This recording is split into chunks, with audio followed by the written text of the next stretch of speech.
I wanted to talk with you today about the intervention I developed called Mindfulness-Oriented Recovery Enhancement, or MORE, and its effects on both pain and prescription opioid misuse.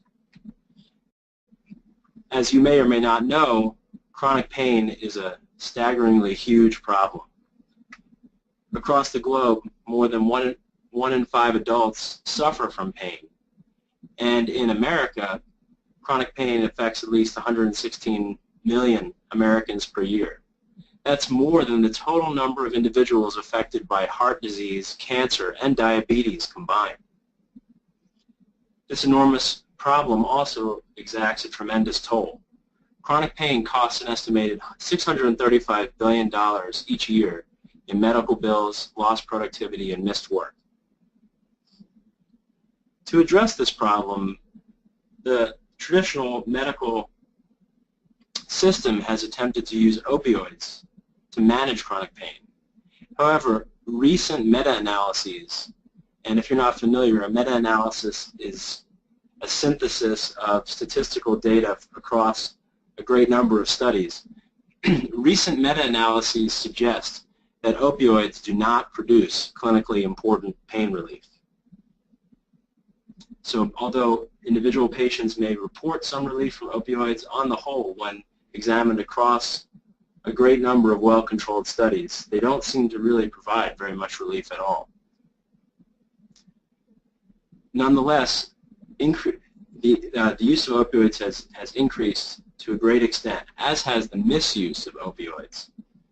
Prescription opioid misuse has increased more than 300% over the past several decades. And recent estimates suggest that nearly 1/4 of chronic pain patients misuse prescription opioids.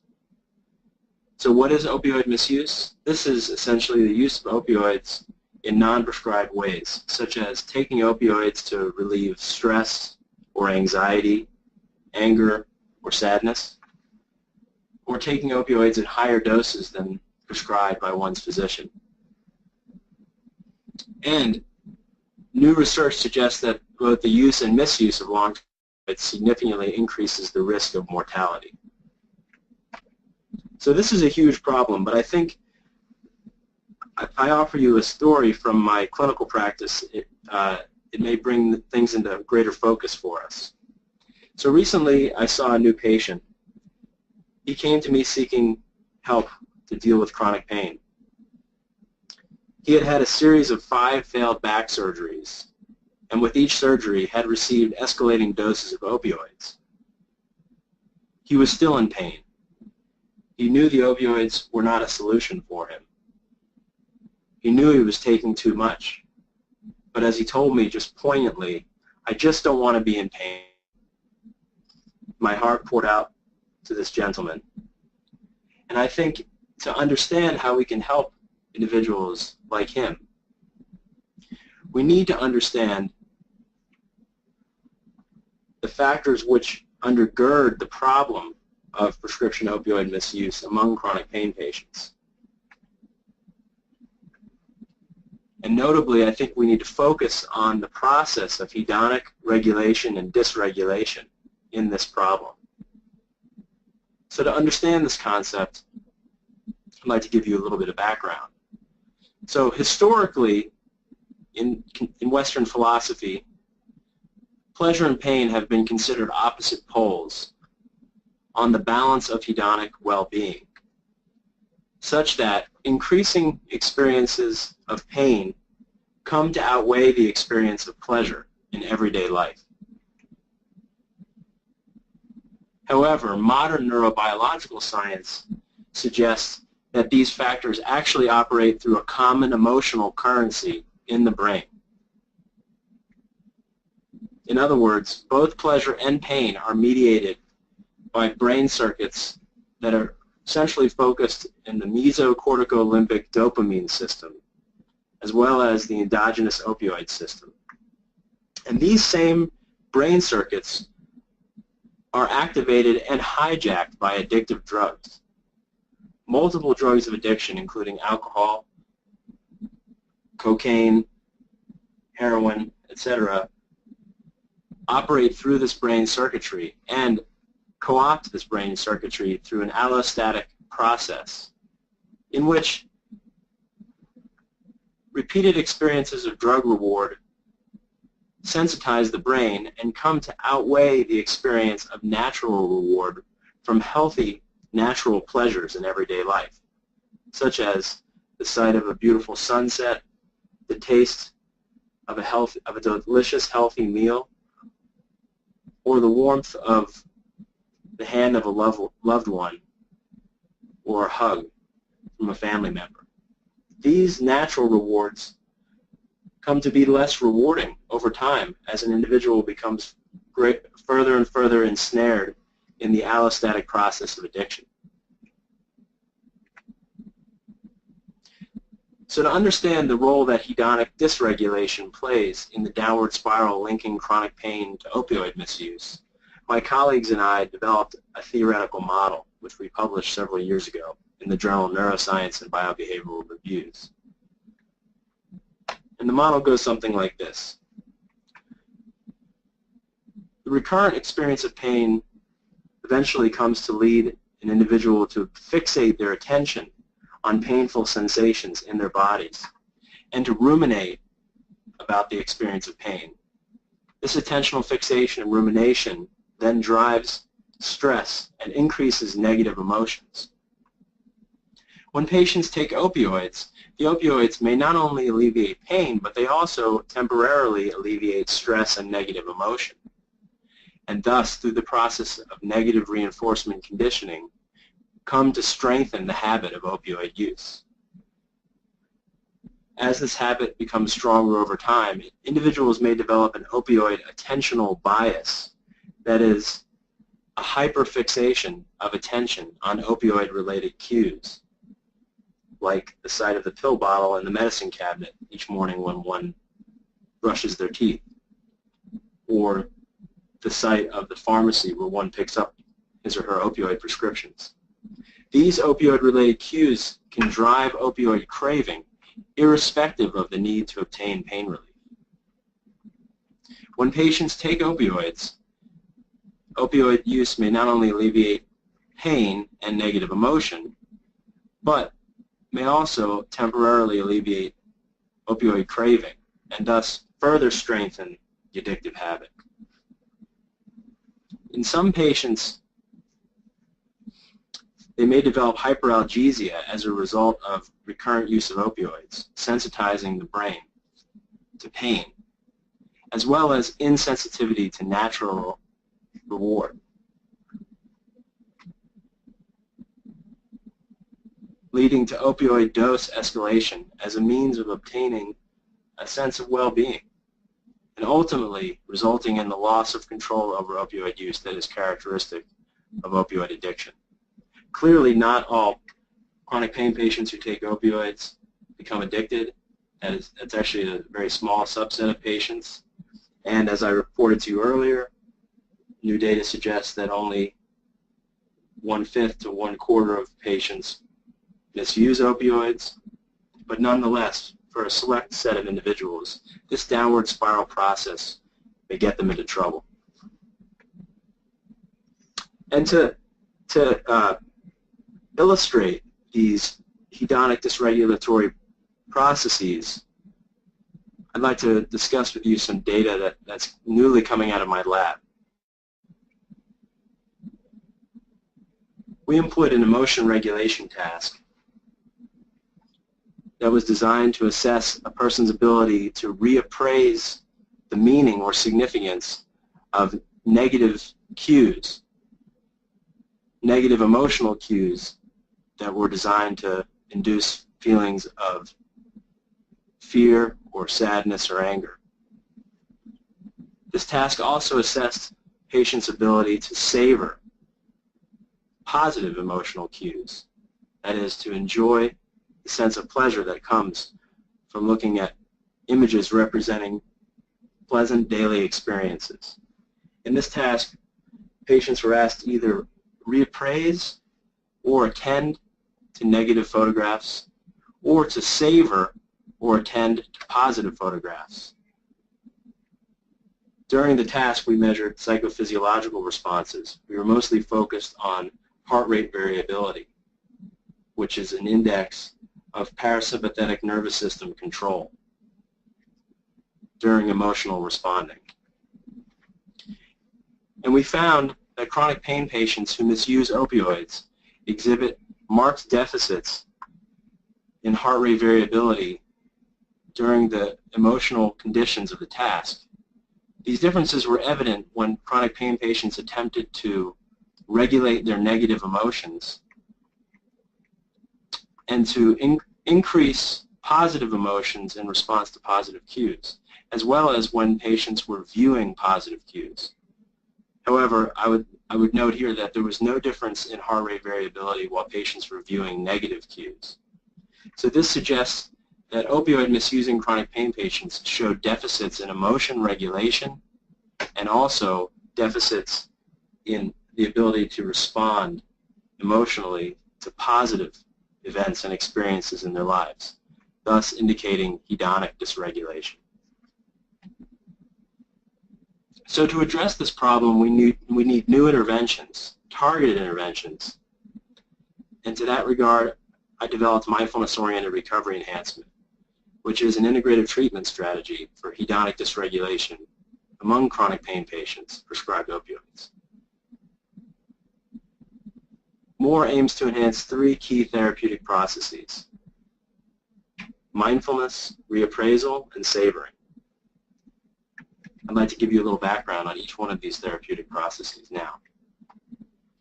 And I should add here that MORE is a manualized treatment. The treatment manual was published in 2013 to be used by social workers, psychologists, nurses, and physicians to help their patients suffering from addiction, stress, and pain. So for those of you who are not familiar with mindfulness, mindfulness can be thought of as a state of mind, a personality trait, and a set of practices. The state of mindfulness is a non-reactive, metacognitive state of awareness characterized by acceptance of and attention to feelings, emotions, and perceptions in the present moment. And to understand the metacognitive aspect of mindfulness, we often use the metaphor of observing one's thoughts and feelings as if they were clouds passing in a clear blue sky. In other words, you can attend to the thoughts and feelings as if they were objects external to oneself, as if oneself was not wrapped up in thoughts and feelings. Mindfulness is also a trait, that is, a disposition or personality propensity characterized by the tendency to observe one's present moment thoughts, feelings, emotions, and perceptions without reacting to them negatively or judging them. There are also mindfulness practices, which are techniques designed to induce the state of mindfulness. And I think that mindfulness can be profitably conceptualized as a state-by-trait interaction. That is, the repeated practice of engaging mindful states through mindfulness meditation techniques can ultimately lead to the development of mindful traits. In other words, a person can transform themselves through mental training to become more mindful in everyday life. I'd like to offer you this following quote by Shauna Shapiro, which I think illustrates quite nicely the metacognitive aspect of mindfulness. If we are able to see it, then we are no longer merely it. We must be more than it. Whether the it is pain, depression, or fear, metacognition allows one to disidentify from thoughts, emotions, and body sensations as they arise, and simply be with them instead of being defined by them. Through the metacognitive aspect of mindfulness, one realizes, this pain is not me, this depression is not me, these thoughts are not me. And another way to illustrate this concept is through this famous drawing by M.C. Escher. When one is holding the crystal ball, when one can see or observe one's pain from a metacognitive standpoint, one becomes free of the suffering. By observing the suffering, by locating your sense of the observing mind outside of the suffering, suffering becomes something external to you. You're no longer trapped by it.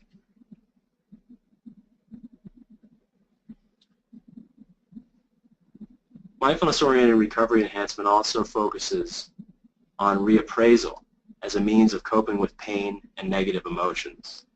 Reappraisal may be defined as the process of reframing the meaning of a stressful life event, such as to see that event as benign or a source of growth or a learning opportunity. And this concept was heralded by the early Stoical views of ancient Rome. Epictetus said, "We are disturbed not by events, but by the views which we take of them." And Marcus Aurelius commented, "The universe is change. Life is what we deem it." So this capacity to reframe what the stressors in our lives mean and to see those stressors as not awful, terrible things, but rather as opportunities to grow and learn as a person, has been shown through modern psychological science and neuroscience to be a very healthy process. And a host of brain imaging studies have shown that reappraisal activates a wide array of brain regions, but most of the activations are centered on increases in the prefrontal cortex, which are coupled with decreases in activation in the amygdala, the part of the brain that processes fear and negative emotions, as well as increased activation in the nucleus accumbens, the part of the brain that processes experiences of reward. And these brain activations seem quite relevant to the issue of the intersection between chronic pain and opioid misuse, per our discussion of hedonic dysregulation, as mentioned previously. Lastly, mindfulness-oriented recovery enhancement focuses on boosting positive emotions and the sense of reward in everyday life through savoring. Savoring is the process by which we pay attention to the positive features of pleasant everyday experiences. But there is also a metacognitive element to this practice as well. When we savor, we can become aware not only of what is good that is happening around us, we can also become aware of our positive emotional responses to that event. And ultimately, we can learn to turn our attention inward and actually focus attention on and savor the positive emotions arising within us. And in this way, magnify the pleasure and the goodness that one can derive from the beautiful moments of our lives. One can savor very concrete things, such as the blueness of the sky and the ocean in this photograph, the dynamic movement of the seagulls swooping through the air. Or one can savor more abstract and socially, emotionally meaningful features of an experience. For example, the bond between father and son, sharing loved activities, and the deep meaning that comes from enjoying the wonder and mystery of the world. These too can become targets of savoring. And if chronic pain patients who misuse opioids have become insensitive to natural pleasure as a result of both chronic pain and prolonged opioid use, then perhaps this technique of mindful savoring may in fact restore the individual's ability to enjoy their lives and then perhaps decrease dependence on opioids. That is my hypothesis, and much of my recent work is in support of this notion. So MORE is a sequence treatment. It introduces the components of mindfulness, reappraisal, and savoring in a sequenced manner over time to modulate a number of therapeutic mechanisms to ultimately produce change in a series of treatment targets that are directly relevant to helping people overcome suffering caused by chronic pain and opioid misuse. MORE is typically delivered as a group therapy over 8 treatment sessions that occur once a week. The session topics here are listed on the left. Group sessions are about 1.5 to 2 hours long. They begin with a formal mindfulness meditation exercise, followed by a debrief and a group process session in which patients discuss their experiences using mindfulness reappraisal and savoring techniques to help themselves cope in everyday life. Following this, new psychoeducational or didactic material is presented. Sessions end with an experiential exercise, and participants are asked to practice homework consisting of 15 minutes of mindfulness, reappraisal, or savoring practice each day. Participants are also asked to practice 3 minutes of mindful breathing before taking their opioid medication throughout the day. And the purpose of this technique is to help patients to clarify whether their opioid use is being driven by a legitimate need for pain relief or perhaps driven by craving. The purpose of this technique is also to prevent unnecessary opioid dosing by providing a non-opioid means of obtaining pain relief. That is, obtaining pain relief through mindfulness. To understand how mindfulness can alleviate pain, please allow me to offer you this following illustration. Chronic pain patients typically experience pain as an emotionally laden, monolithic, solid, and unchanging thing. And on top of this, they may overlay a layer of suffering, saying to themselves, "Why me? This isn't fair. This pain is ruining my life." In MORE, patients are taught mindfulness skills which can be used to remove this emotional overlay and to decompose the pain experience into its subcomponent parts. So, for example, patients are taught to attend to pain not as some overwhelming, anguishing, and awful emotional experience, but rather to focus on the specific sensations in the body, breaking down the experience of pain into sensations of tingling or pressure or heat. And coping with any one of these sensations may be more manageable than coping with the overwhelmingly monolithic and emotionally anguishing experience of pain as a whole. In MORE, a similar technique is used to help patients cope with the experience of craving. Patients are taught to use mindfulness to break down craving into its subcomponent parts. So, for example, to attend to craving as sensations of jitteriness in the stomach, or perhaps an image of pills in one's mind, or maybe even noticing saliva in one's mouth.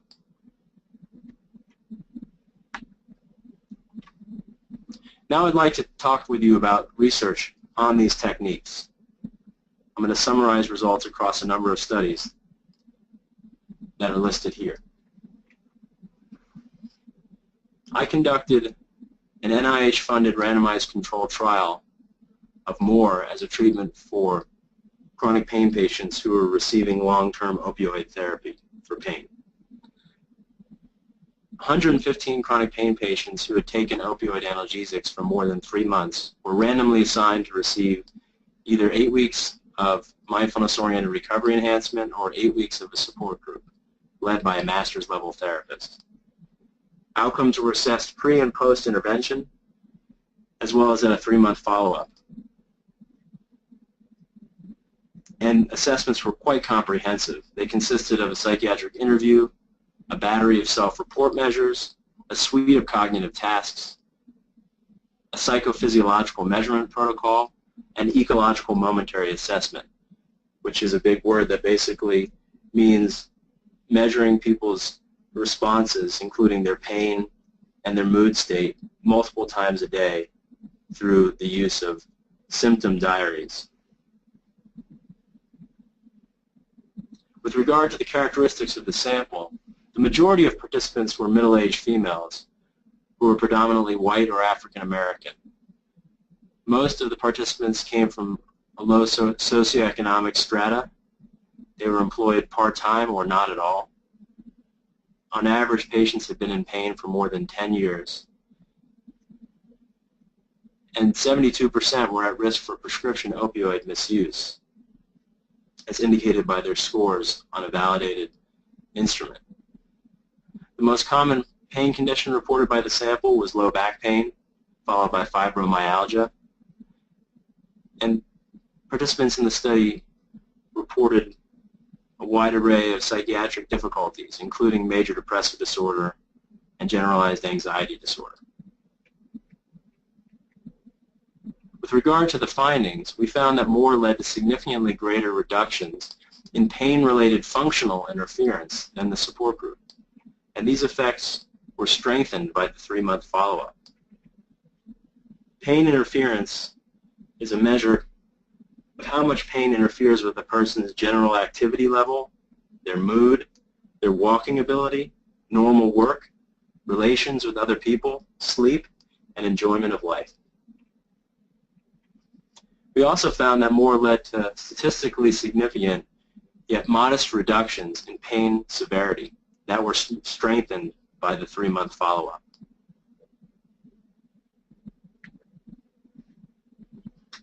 And we found that the effect of mindfulness-oriented recovery enhancement on reducing pain severity was statistically mediated by increasing the capacity to reinterpret pain as harmless sensory information, as well as increases in capacity to be non-reactive to distressing thoughts and emotions. In other words, more seem to reduce chronic pain severity by teaching people how to reinterpret the sensations from their body as pure sensation rather than as an emotionally anguishing, awful event. And I would add that this finding is a replication of earlier research from my group. We studied mindfulness as a treatment for irritable bowel syndrome, which is also another functional chronic pain condition. And we found that the effects of mindfulness training on reducing abdominal pain in IBS patients was, again, statistically explained by increases in the capacity to reinterpret pain as harmless sensory information and increases in the capacity to be non-reactive to distressing thoughts and feelings. And converging findings across these two studies with these two different pain samples suggest that these factors may indeed be therapeutic mechanisms of mindfulness. With regard to the opioid-related outcomes, we found that mindfulness-oriented recovery enhancement significantly reduced craving for opioids, irrespective of changes in pain severity. So, aside from the effects of more on pain severity, the intervention seemed to reduce craving for opioids. And, notably, mindfulness-oriented recovery enhancement led to significantly greater reductions in opioid misuse than the support group. There was a 68% decrease in opioid misuse in the mindfulness-oriented recovery enhancement group, compared to a 32% decrease in the support group.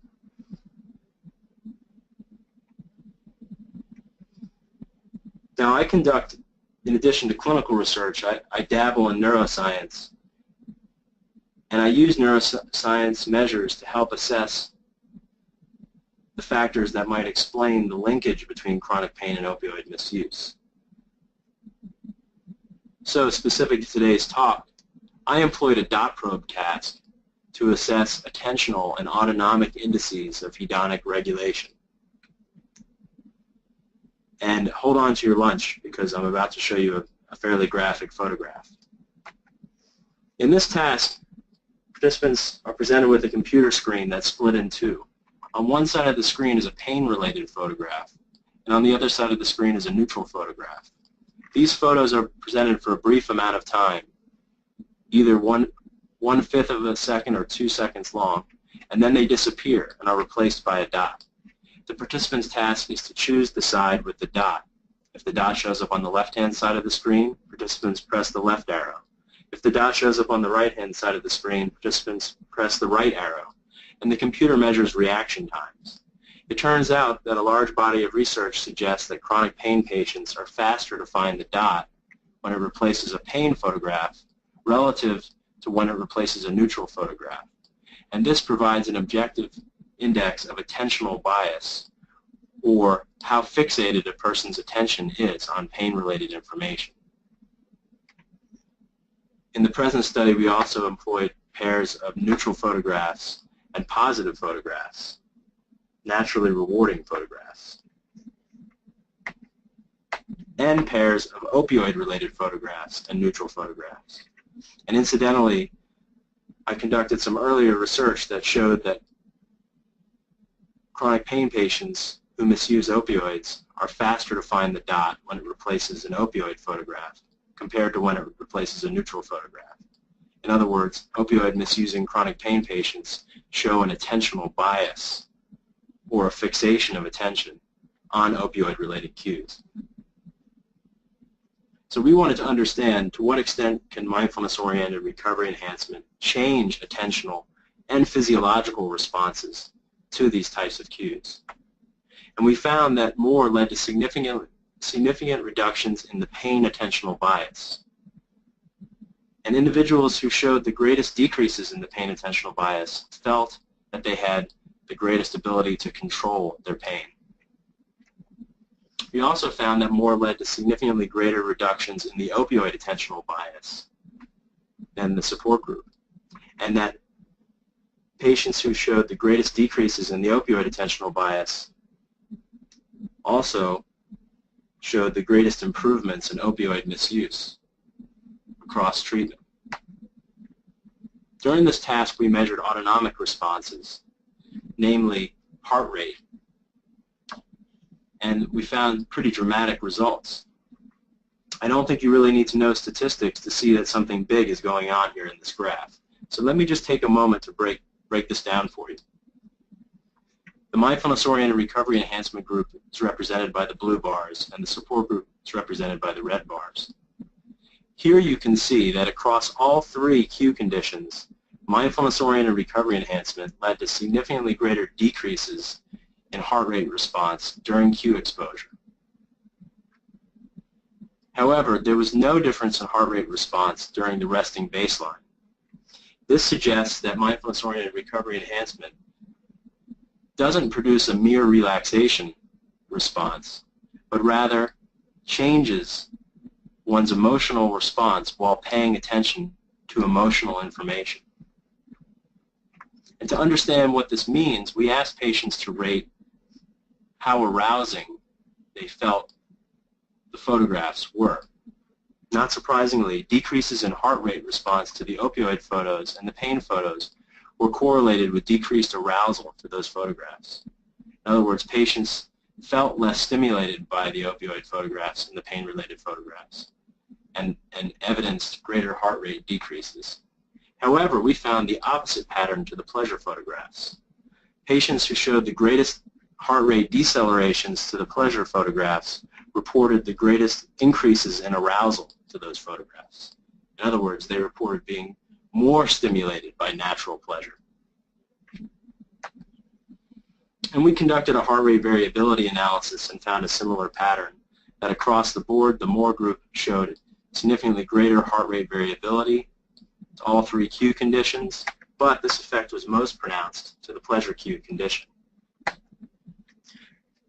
To understand what this means, we conducted a multivariate path analysis and found that the effect of MORE on reducing opioid craving could be explained by changes in heart rate response to the pleasure cues, not to the opioid cues. In other words,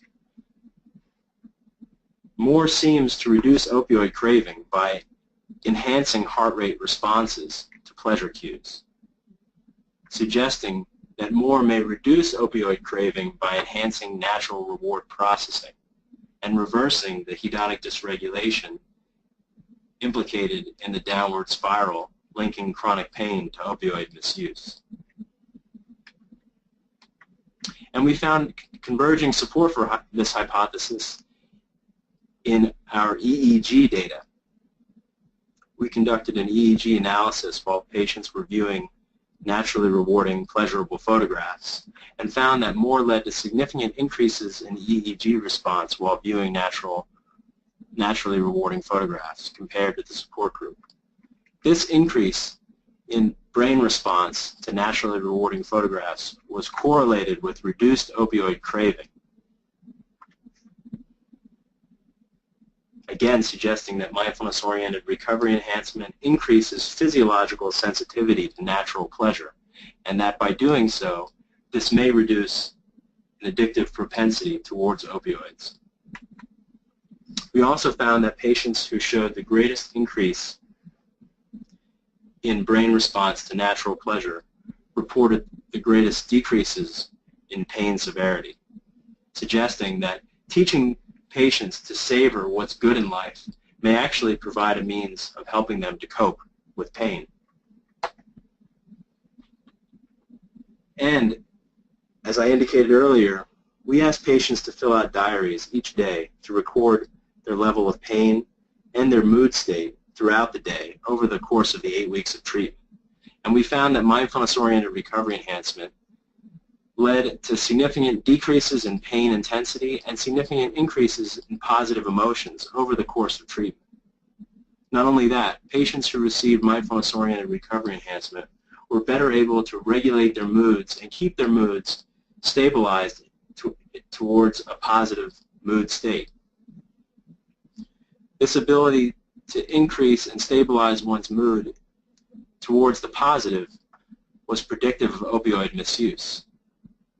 Patients who no longer misused opioids by the end of treatment also showed the greatest increases in positive emotions over the course of the MORE therapy.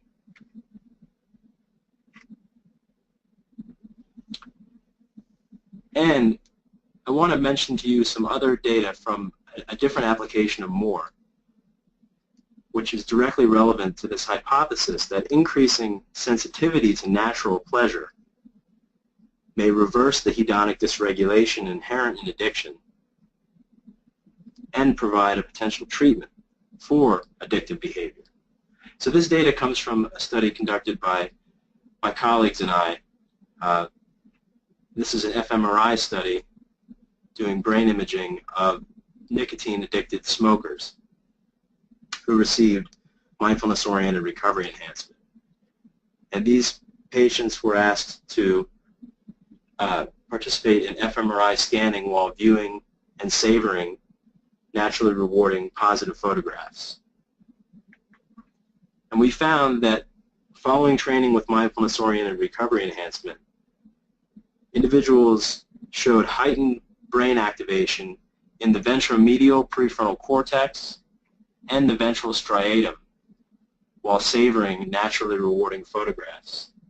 In other words, areas of the brain involved in pleasure and reward became hyperactivated while patients were savoring the positive aspects of the photographs. And these increases in brain activation were correlated with decreased cigarette smoking. So patients who showed the greatest activations in brain regions associated with processing pleasure and reward showed the greatest decreases in addictive tendencies towards cigarettes. This data suggests that MORE may train people to become more sensitive to natural pleasure, thereby shifting the relative salience or importance of drug reward compared to natural reward, such that increasing experiences of natural reward in everyday life come to outweigh the importance of drug-related reward. In conclusion, the data suggests that MORE may be a promising treatment for chronic pain and prescription opioid misuse, and that MORE may ameliorate opioid misuse by strengthening the hedonic regulation of pain, craving and reward. New studies, including molecular neuroimaging and neurogenetic research, are now needed to elucidate the effects of mindfulness-oriented recovery enhancement on brain systems relevant to chronic pain. Ultimately, more may disrupt the downward spiral linking chronic pain to opioid misuse and stimulate an upward spiral linking mindfulness to meaning in the face of adversity. I'd like to thank you for your time and attention, and if you're interested in becoming trained in more so that you can help other patients suffering from chronic pain, please see my website or send me an email. Thank you very much.